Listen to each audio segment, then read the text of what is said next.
Hey, what's up, everybody? It's Zach, just coming to you today. Hope you all had a great, happy 4th of July. And hey, we are halfway through summer. Well, the school side of summer. Still will be hot well into September.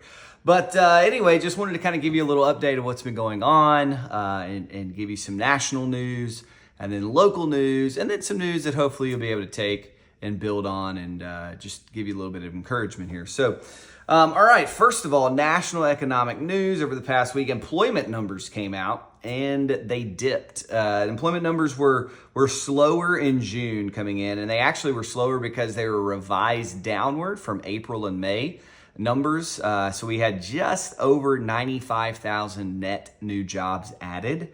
And unemployment, because of that, went over 4% to 4.1%, which is up from 3.6% last year. So it's the first time it's been over 4% in a while. I want to say it's been 3 years. But anyway, wages slowed down to around 3.9% annually. So that's still good. People are still higher in their income over the last year. But when you compare that to where inflation's at, it's basically a wash. So services, ISM services numbers came in.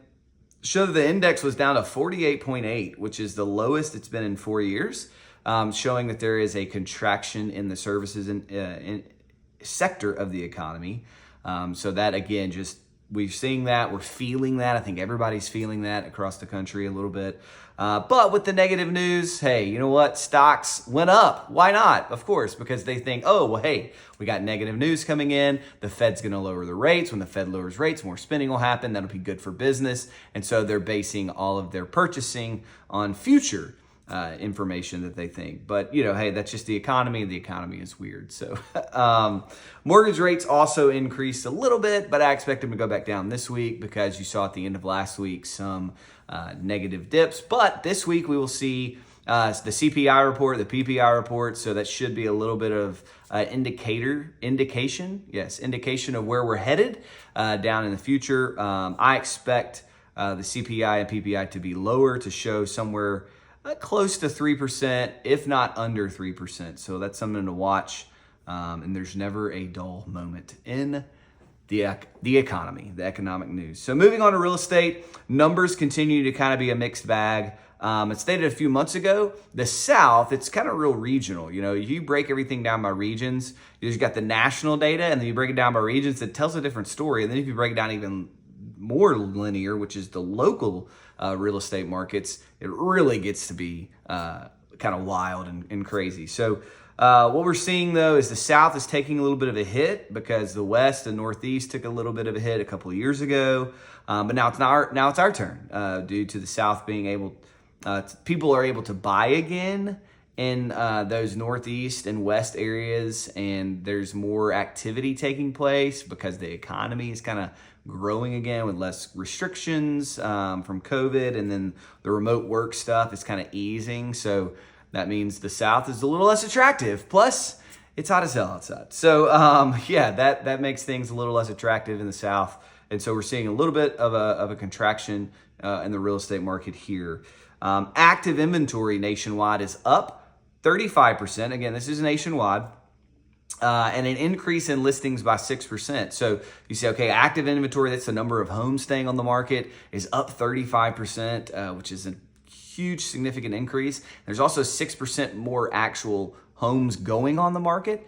So what that tells me is obviously there's a lot less buyers actively looking to purchase and actually purchasing. So, you know, right now, it's kind of looking like we're going to see affordability remain the number one concern for buyers for a while. But the good news is that the rate of increase in prices has started to slow down. So it's kind of funny because I always think about government spending, and they always talk about, you know, oh, we cut taxes. Well, they didn't cut taxes. They didn't cut spending, I should say. Oh, we cut spending. Well, they didn't cut spending. They cut the rate of the increase in spending. And that's kind of what I think about with mortgage rates or with prices. With prices, it's like, hey, prices are going up still, but they're going up a little slower than they were. So the rate at the price increases has slowed.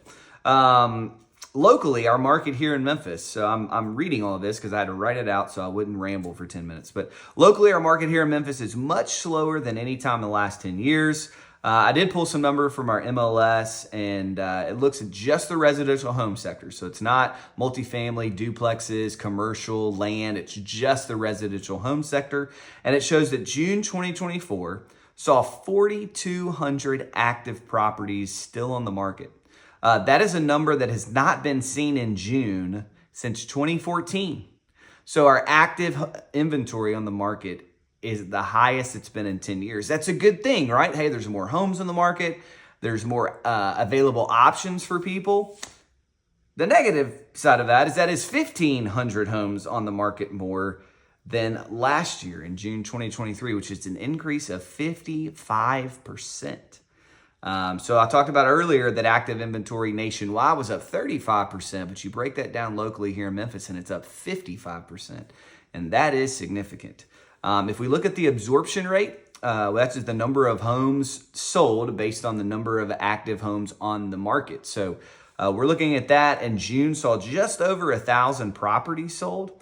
Again, this is the residential home sector, which is another low. And the absorption rate was 24%. The last time this happened in June was in 2020 or 2012. So the last time the absorption rate was 24% in June was 2012. And that's when the housing market was still recovering from the 2009 crash.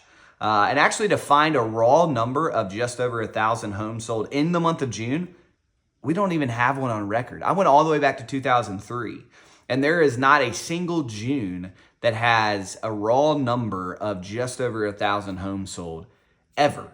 So that just tells you we just came off probably the worst June housing market on record that at least I can see in the last 20 years.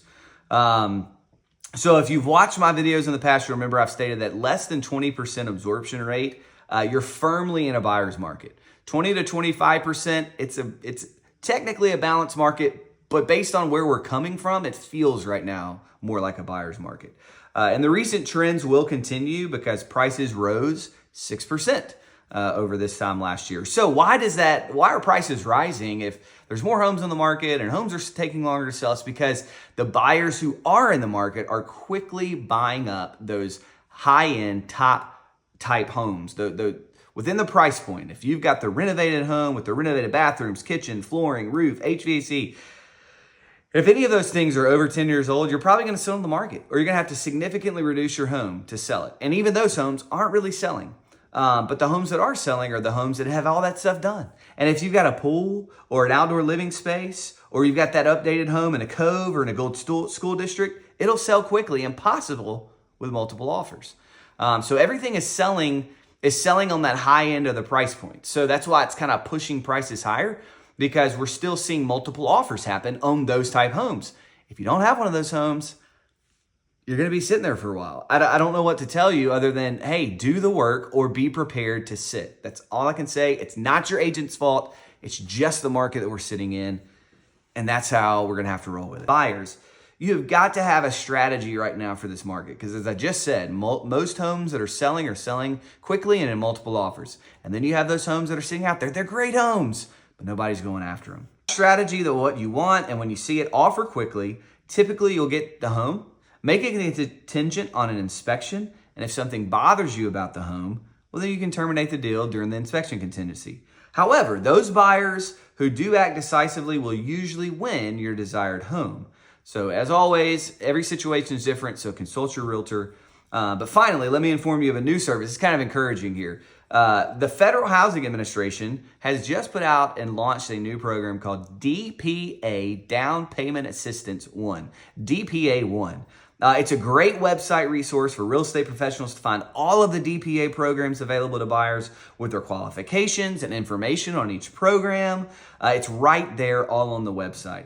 And they're making it more robust every day. So hopefully we'll have all the programs, including the local ones, that'll be listed on their website by the end of the year. So just check it out when you have some time. And realtors especially, use it as a resource. You can create your own account, and then you can go in there, search by zip code, area, city, county, whatever you're looking for, to really help your buyers find the best possible down payment assistance program. So, all right, that's it, y'all. Have a great week. And parents, don't forget, school starts in a month. Back to school soon.